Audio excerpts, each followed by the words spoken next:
안녕하세요 여러분, 묶음사입니다. 지난 관세사 2차 시험 준비 방법에 대한 영상은 다들 잘 보셨나요? 네, 오늘은 관세사 1차 자격시험과 관련한 대비 영상입니다.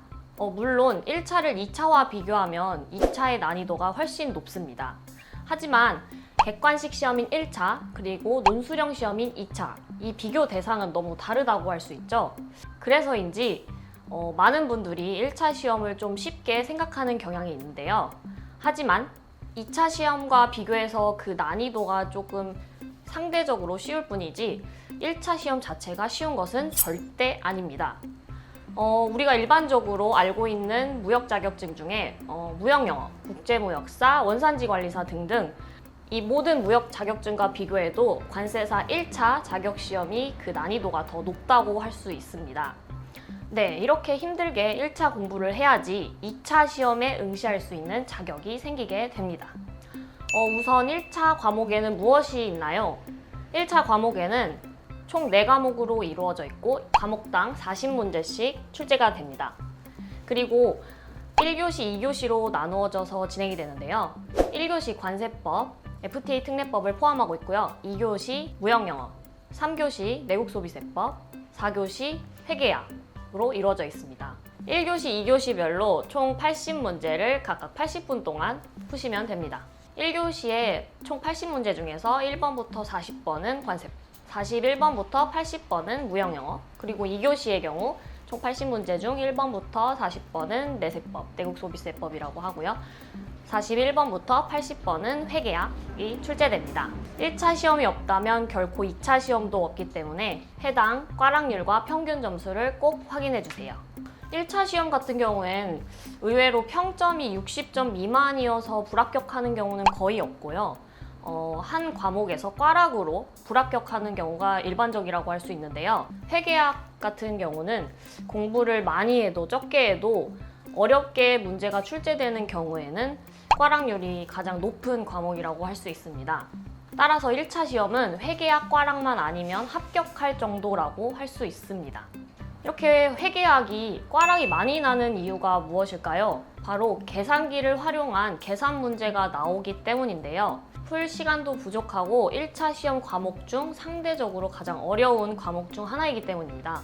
저 개인적으로도 회계학 꽈락에 대한 그런 소문을 많이 들었어서 가장 유일하게 현강으로 들었던 과목 중에 하나인데요.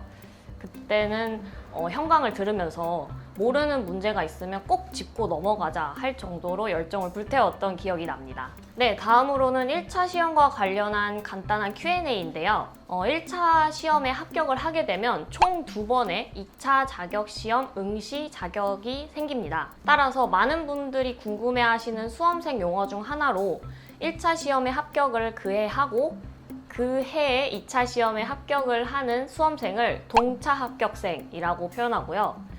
그 해에 1차 시험에 응시를 해서 그 다음 해에 2차 시험에 합격을 한 합격생을 유예 합격생이라고 칭합니다.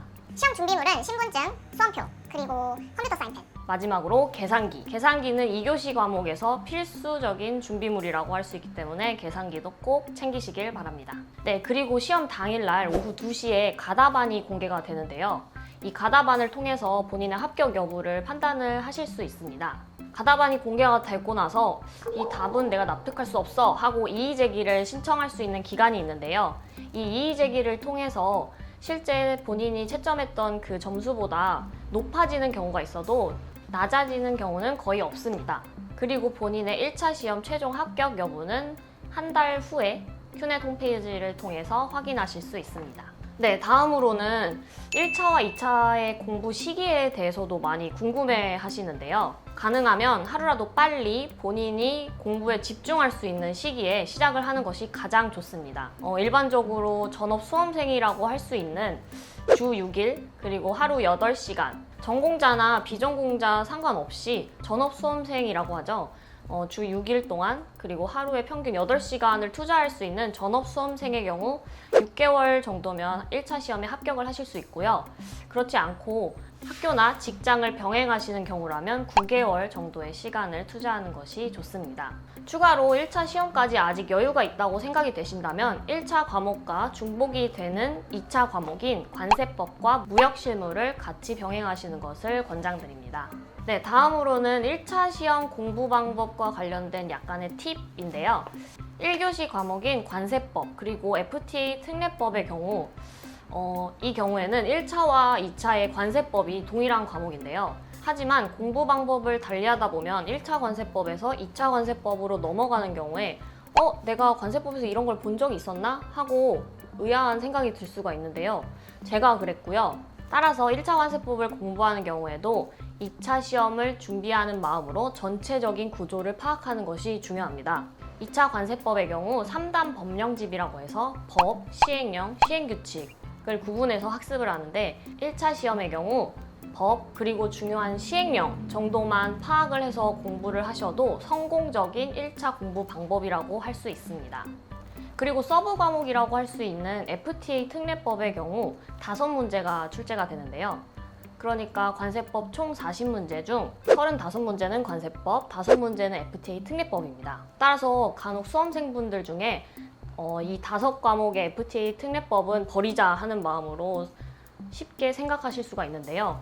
하지만 FTA 특례법의 경우 강의나 기본적인 정리가 되어 있는 교재를 통해서 학습을 하신다면 충분히 5문제도 모두 가져갈 수 있기 때문에 이 부분도 놓치지 않으셨으면 합니다. 다음은 1교시 과목 중 무역영어인데요. 무역영어는 우리가 일반적인 무역 자격증에서 알고 있는 국제무역사 무역영어와는 다소 성격이 다르다고 할 수 있습니다.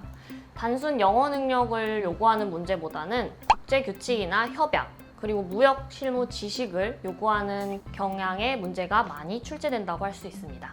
따라서 협약 중에서도 3대 협약이라고 불리는 CISG, 인코텀즈, UCP는 꼼꼼히 학습을 하셔야 하고요. 영어 원문으로 물론입니다. 그리고 기타 협약과 같은 운송협약이나 보험, 중재 이 부분도 최신 기출 문제를 통해 확인해보시면 그 기출 빈도가 점점 중요하고 높아지기 때문에 꼭 기출을 확인하셔서 학습하시길 바랍니다. 물론 무역 실무의 기본적인 지식을 요구하는 문제도 출제되기 때문에 협약이나 규칙 등에 치우쳐서 공부를 하시면 안 되고요. 꼭 같이 병행하셔서 학습을 하셔야 합니다. 다음은 2교시 과목인데요. 2교시 과목은 1교시 과목에 비해서 시간이 정말 부족할 수 있는 과목입니다. 따라서 시간 배분을 정말 잘 하셔야 하는데요. 보통은 내국소비세법 20분, 회계약 60분의 시간 배분을 많이 하고요. 이거는 각자 본인의 공부 스타일에 따라서 배분을 하시면 됩니다. 보통은 회계학에 더 많은 시간을 투자하시는 편이고요. 왜냐하면 내국소비세법은 회계학에 비해서 좀 더 난이도가 쉬운 편이기 때문에 시간 배분을 이렇게 하시는 것을 권장드리고요. 회계학의 경우 재무회계 30문제와 원가회계 10문제로 출제가 됩니다.